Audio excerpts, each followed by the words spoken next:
Hi everyone, Jonathan Mills Patrick with you. Thank you so much for joining me for another episode of the Funding Simplified series where I simplify the business funding process, whether that's using debt or taking out loans to grow your business or working with investors through a startup or existing company, giving up equity in your business to get the capital you need to grow. This week we've been talking about speculative real estate loans. On Monday I talked about using loans to buy rental properties that you're going to hold and collect rents on. Today I want to talk about speculative real estate loans to go out and do development and buying raw land and or construction loans to do that. Now they're handled a little bit differently, but I'm going to cover them both pretty quickly, so hang in there with me. Let's see if we can get through this. So speculative real estate loans for development and particularly for buying land.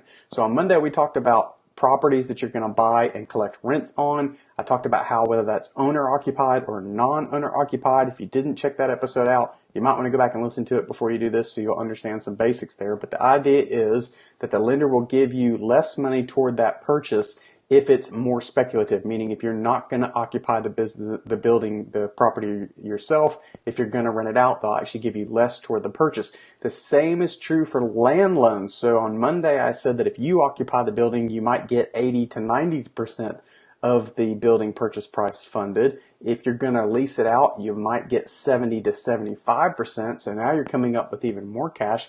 Now today, if you're buying land, it's going to be even less. So a lot of times we look at an average loan to value, we call it, of 65%. So on a land loan, when you're buying pure raw land, the lender might give you, and again, this does vary, but just to pick an average, about 65%. So if you're buying $100,000 worth of raw land that you're going to develop, you can look to maybe get $65,000 of that through a loan. The rest has to come out in cash or equity in some other way. So we're talking about even more speculative deals. You're buying the land, you're getting a 65% loan to value. You've now got to go out and develop that and get it ready.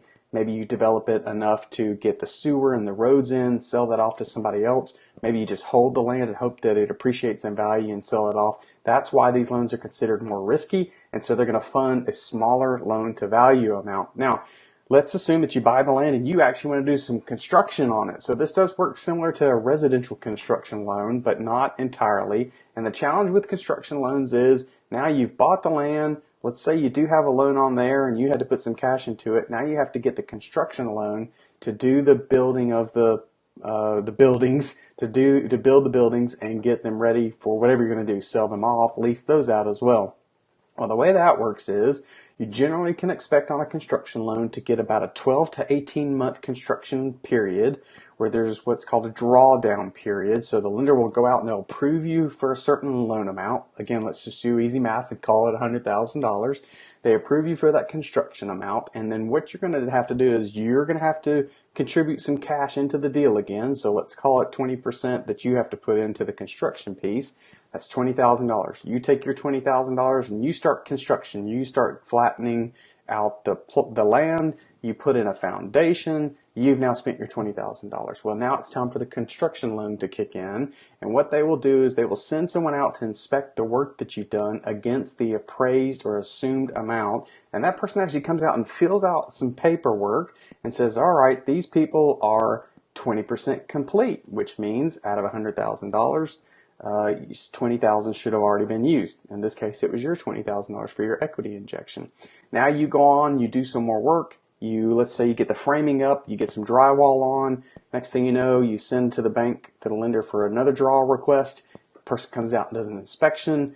You've spent another, let's call it $10,000. And so now the inspector comes out and he starts doing his math and says, all right, how much of the construction is now complete? When he sends that back to the lender, in this instance, let's assume that he tells them only 25% of construction is complete. Well, what does that mean? Well, if 25% of a $100,000 project is complete, that means 25,000 funds should have been used up to now.